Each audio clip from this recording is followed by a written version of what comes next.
ko. Ayan, sa'yo. Parang malungkot ka.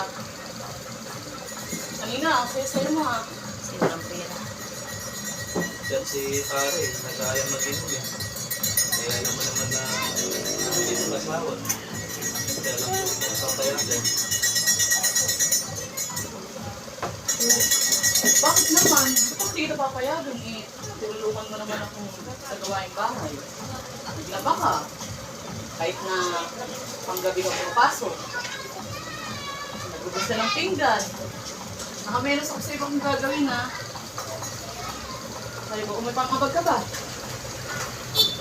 Wala akong sahod eh. Ayun lang.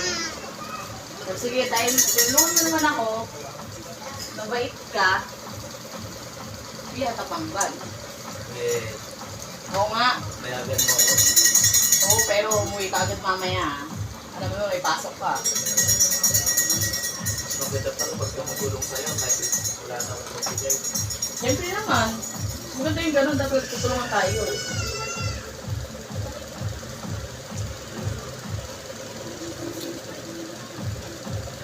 Oo.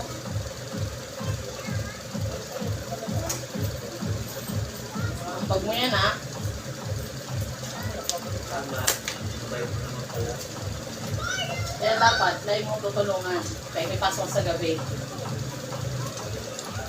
Ina. Thank you. Ingat ka. Maligo ka. Maligo ka.